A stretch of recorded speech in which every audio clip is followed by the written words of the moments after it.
네, 안녕하세요. 서울지방보훈청과 국방부 인근에서 국가유공자, 보훈보상 대상자, 고엽제 후유증 환자, 후유의증 환자분들에게 민원 수속 대리 업무를 수행하는 국가민원지원센터입니다. 오늘은 보훈심사 사례로 보는 국가유공자 등록 신청 첫 번째 시간으로 주간판 탈출증에 대해서 알아보겠습니다. 주간판 탈출증 재해보상공경 7급 6하나 공고로 판정된 사례로 오늘은 설명해 드리도록 하겠습니다. 이분은 2012년 7월 1일 이전에 2회 신체검사 기준 미달 후에 2020년 1월 달에 3회 신체검사에서 7급 판정을 통보받은 분으로 직권 재심사 대상입니다.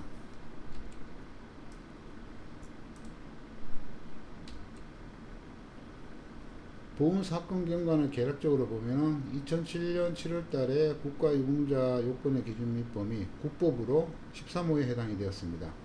그러나 2007년 10월, 2008년 3월 국가유공자 신규 재심 신체검사에서 기준 미달이 되었고 국가유공자 등록 신청을 포기하였습니다.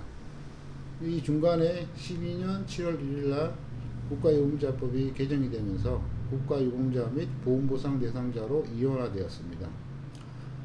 국가유공자 등록 신청을 포기했다가 저희 사무실에 센터로 의뢰를 하셔서 2019년 7월 달에 재확인 신체검사 직권 재심사 결과 통지가 왔는데 기존의 국가유공자 13호에서 보훈보상 대상자 재해보상 공경으로 여건이 변경이 되었습니다. 이후 19년 8월 달에 중앙보훈병원에서 신체검사를 실시하였고 20년 1월 달에 다행히도 보훈보상 대상자 재해보상 공경 7급 6하나 공고로 해당이 되었습니다.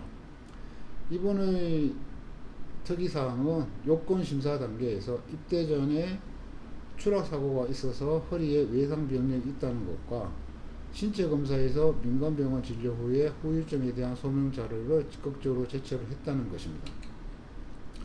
2007년 7월 달에 요건 심의 통보된 공문을 보면은 2007년 7월 9일 날 입대 전에 고등학교 때 핸드볼 경기 중 동계훈련을 하다가 절벽에서 추락사고가 있었으나 국가유공자 요건의 기준 및 제2-13호 해당이 되었습니다. 이때는 국법 적용받은 시기로 2-13호라는 것은 군공무수행이나 직무수행인 또는 교육훈련 등으로 악화가 되었어도 국가유공자로 인정이 될 수가 있었던 것입니다. 2007년 10월 달에 국가유공자 신체검사를 실시했고 이때는 처음으로 신규 신체검사를 실시했고 서울보훈병원이라고 적시되어 있는데 지금 현재는 중앙보훈병원이 되겠습니다. 신체검사 수검 결과 등급기준 미달 통보가 되었고 60일 이내에 재신 신체검사를 신청하셔서 다시 중앙보훈병원에서 신체검사를 실시했으나 또한 등급기준 미달 판정을 받았습니다. 이때는 본인 혼자서 국가유공자 등록 신청 및 신체검사를 다 수검하셨는데 안타깝게도 기준 미달이 되었고 포기를 한 상태였습니다. 2019년 초에 저희 사무실에 의뢰하셔서 재확인 신체검사를 신청하셨고 다행히도 보훈보상 대상자 요건 해당 통지를 받았습니다. 2012년 7월 1일 이전에 국가유공자 요건에 해당이 되었으나 신체검사에서 기준 미달되었던 분들이 19년 7월 1일 이후에 재확인 신체검사를 다시 신청하면은 보훈청에서는 직권 재심사를 합니다. 여기에서 기존처럼 국가유공자로 분류될 수도 있고 보훈보상 대상자로 분류될 수도 있고 또는 요건 비해당이 될 수도 있습니다. 그러므로 12년 7월 1일 이전에 국가유공자 요건에 해당이 되고 신체검사에서 기준 미달되셨던 분들이 다시 신체검사를 진행하는 경우 반드시 전문가들과 상의하고 진행을 하시기 바랍니다.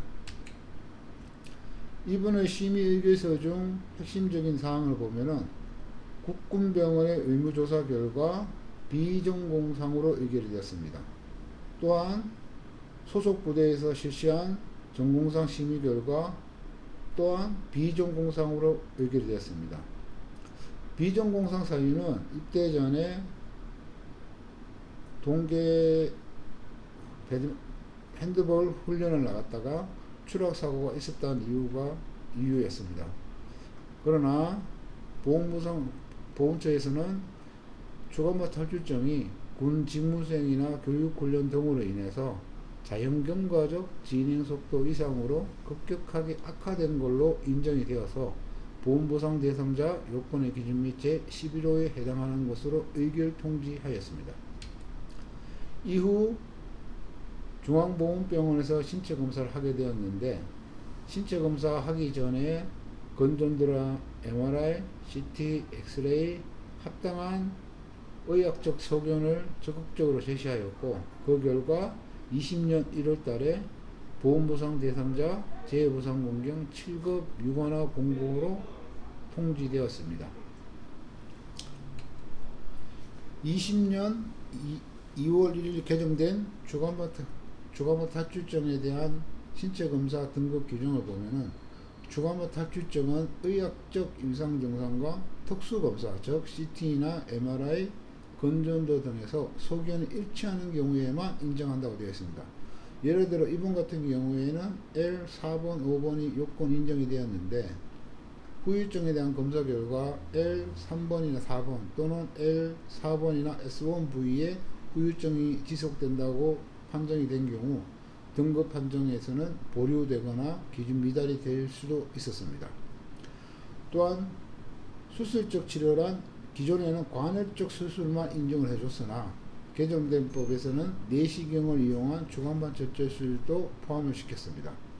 7급 유관화 공고의 등급 규정을 보면은 주간반 탈출증으로 수술적 치료에도 불구하고 특수검사상 뚜렷한 신경압박 소견과 건전도 이상 소견 또는 경도의 운동마비 증세가 동반이 되어야 7급 유관화 공고로 등급 판정을 하도록 개정이 되었습니다.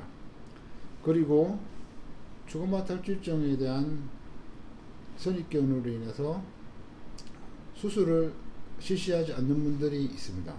수술적 치료를 하지 않는 경우에는 신체검사에서 불리하게 작용하는 게 사실입니다.